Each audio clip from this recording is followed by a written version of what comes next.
programa Casulo está no ar e hoje nós vamos falar sobre partos, em especial sobre a questão do parto humanizado. E para falar sobre esse assunto, a gente conta aqui com a presença da psicóloga, a Sara Dadan, que é mestre em Psicologia e Desenvolvimento Humano, que acabou de retornar de Portugal, onde ela fez o seu mestrado, e ela vai conversar com a gente sobre essa questão do parto humanizado. Mas antes da gente conversar com a Sara, a gente vai conferir uma matéria que a nossa repórter Ana Lu Vignoli fez sobre a questão do parto no Brasil. Vamos conferir então a matéria. Eles correm, brincam, não param. Querem mais é aproveitar a vida. Mas muito provavelmente nem imaginam como chegaram até aqui. Que tipo de parto a senhora teve? Cesárea e parto normal. Normal.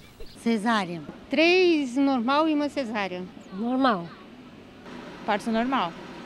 O mais recente relatório global da Unicef mostrou que a taxa de cesárea no Brasil é a maior do mundo, chegando a 44%, número que se aplica especialmente às pessoas pertencentes à classe A e B. Porém, o recomendado pela Organização Mundial da Saúde é que apenas 15% dos partos sejam operatórios. A Unicef é a favor do parto normal e afirma que para mudar a atual situação no Brasil é preciso conscientizar as famílias dos seus benefícios. Entre as principais vantagens está a rápida recuperação da mãe, que não necessita de pós-operatório, podendo rapidamente retornar às suas atividades rotineiras. Além dos partos por cesárea ou normal, o parto humanizado, onde a família participa efetivamente do nascimento do novo membro, tem movimentado as mulheres e profissionais da área da saúde em prol desse novo conceito de dar à luz. Sara, na tua opinião, a que se deve esse grande número de partos cesáreas no Brasil? Por que há essa opção pela cesárea ainda é, vamos dizer assim, a principal opção das mulheres? Acaba sendo uma opção, a única opção aparentemente, Mas a gente tem que levar em consideração dois aspectos. O primeiro é que antigamente, os partos aconteciam em casa, e depois com os anestésicos, analgésicos, após as guerras que vieram os hospitais, então essas cirurgias, inclusive a cirurgia cesariana, foi introduzida e as mulheres então passaram a ir ao hospital para ter o parto, para ter o nascimento dos bebês. E como antigamente talvez não tinha muita asepsia, não existia muita limpeza, às vezes o pano não era bem fervido, aconteciam muitas mortes em domicílio. Então, quando os partos indo para o hospital, deu a impressão de que se tornaram mais seguros, lá com os médicos. Esse é um aspecto.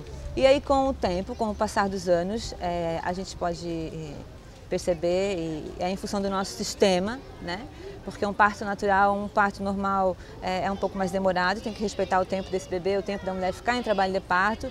A cesariana não, principalmente a eletiva. É um pouco mais cômoda a cesárea, pode ser agendada. Nesse sentido combina com o nosso ritmo de trabalho, enfim. Então você pode programar a cesariana, pode ficar o final de semana liberado, tanto o médico quanto você. Então, pelo conforto, pela comodidade também, mas também pela falta de informação, as mulheres optam pela cesariana, porque a partir do momento que elas começam a se informar sobre essas novas opções, elas começam a ter uma outra opção e grande parte delas acaba mudando de opinião. Mas acredito que esse alto número de cesarianas ainda é em razão do sistema, E dessa cultura de que no hospital é mais seguro, vamos dizer assim? A impressão é que é mais seguro, Até agora nós estamos vendo, presenciando algumas reportagens de parto em domicílio na TV, Algumas questões entre médicos e parteiras, E é importante que isso venha à tona, mas vem justamente para mostrar a questão de que o Brasil, o maior índice de cesarianas é o Brasil. 80%, 90%. Então, realmente, e a Organização Mundial da Saúde preconiza que sejam feitas 15% só de cesarianas. Então, a gente está muito além, Muito além. Muito além. E a questão do parto, é uma opção da mulher, é uma decisão do médico? Como funciona isso, assim? O que é o ideal, O que a mulher deve levar em consideração nesse aspecto do parto? Coincidindo com a decisão dessas entrevistas e dessas reportagens na TV, em relação à Constituição, ao direito da mulher, né? Dizem que o direito dela, da opção dela é do parto, por isso que ela pode escolher entre domicílio e hospital, né? E o parto humanizado significa isso, significa o protagonismo da mulher. É ela que escolhe parir sentada, deitada, em casa ou no hospital, dependendo da condição fisiológica e emocional que ela tem também, né? Porque um parto em domicílio você precisa ter uma condição fisiológica também para isso, né?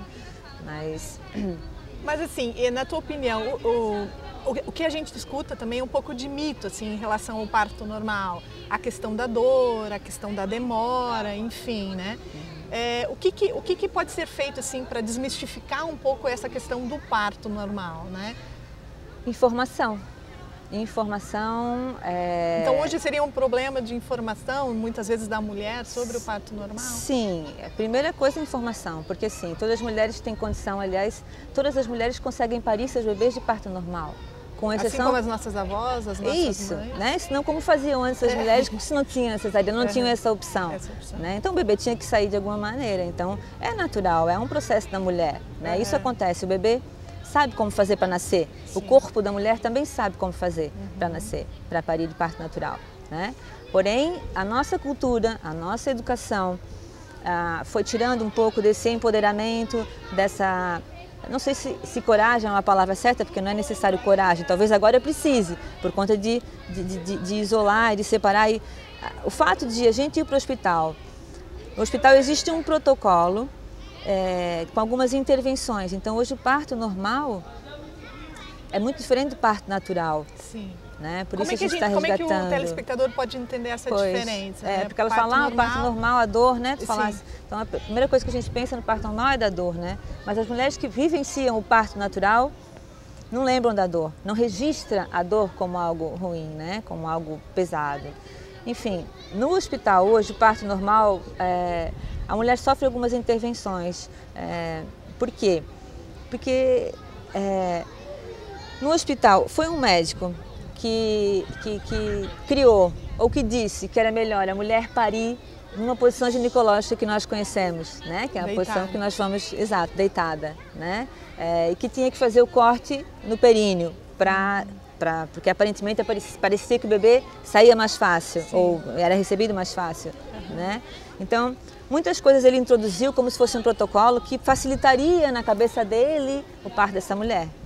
Porém, ele só criou isso, ele não vivenciou, ele não experimentou, ele não estudou, né? Então, desde 1996, a Organização Mundial da Saúde já publicou uma cartilha que deveria, ou se deve estar, nos hospitais, tá? Um guia prático, assistência ao parto normal, um guia prático.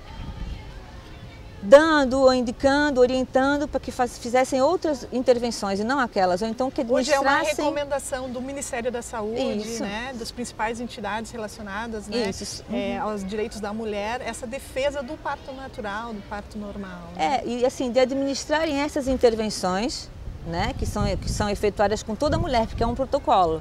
Se você chega grávida no hospital, você passa por todos esses protocolos. Você não se alimenta, você não pode beber líquidos, você deve ficar numa posição, não deve estar ativa, né? Deve ficar deitada, sofre o corte, né? Acho que a gente sabe que é a única cirurgia que a mulher sofre sem pedirem a ela, ou sem avisarem a ela que ela vai sofrer um corte, enfim, né? Então, e sabemos que a Organização Mundial da Saúde preconiza que não tem que cortar, porque se rasga, quando lacera é mais fácil para as fibras musculares se alinharem. Se a mulher pare sentada de cócoras, ela se beneficia com a gravidade, e se ela está deitada, tem artérias e veias que levam oxigênio e sangue para o bebê. Então, às vezes a gente escuta assim, aconteceu um problema que esperou demais no parto, alguma coisa assim, teve, né, um problema de oxigênio e o bebê teve alguma esse receio de que, de repente, questão... a criança sofre algum problema. Mas não é o parto normal, é a assistência ao parto. Né? Então, é diferente, não é o parto normal ou natural que é ruim, não é a assistência que dão a ele, porque quando a mulher chega lá, eles aceleram o trabalho de parto dela. Eles colocam ela no soro, as mulheres devem saber disso, a maioria delas passa por isso, e dentro do soro colocam ocitocina, né? E esse hormônio acelera as contrações. Então e não a dão gente um pode, espaço. de certa forma, Sara, dizer que hoje a mulher, quando vai ao hospital, quando procura o hospital, ela não tem muita opção, vamos dizer assim, Não. né? Ela passa pela metodologia, pelo procedimento já pré-estabelecido. Isso. Essa é a realidade? Essa é a realidade ainda, talvez não em todos os hospitais, né? Que já temos muitos hospitais com centros de parto natural, né? Mas aqui na nossa região, a grande maioria ainda é assim. É uma decisão da equipe médica, do hospital, do seu procedimento. Isso, É isso? E quando tu falas assim, lembrando que esse protocolo, essas intervenções que ela deve passar, devem ser melhor administradas, né? Por isso assim, com relação à ocitocina, ela tem o parto normal registrador por conta dessa ocitocina, porque quando a mulher está no parto natural, ela libera a ocitocina naturalmente. E quando ela recebe artificialmente, o corpo fala, bom, vamos parar de produzir ocitocina, e o que era natural como um reloginho, desconecta. Acaba sendo alterado. Exato, e daí você não sabe mais se vai realmente atingir o parto natural, se conseguir, que às vezes com uma intervenção ou outra, você acaba indo para uma cesariana por conta dessas intervenções. Bom, Sara, a gente vai fazer um intervalo, né? E depois, né, a gente tem também o nosso quadro que você pode conferir, o Casulo Quer Saber, e na volta a gente continua falando sobre parto normal.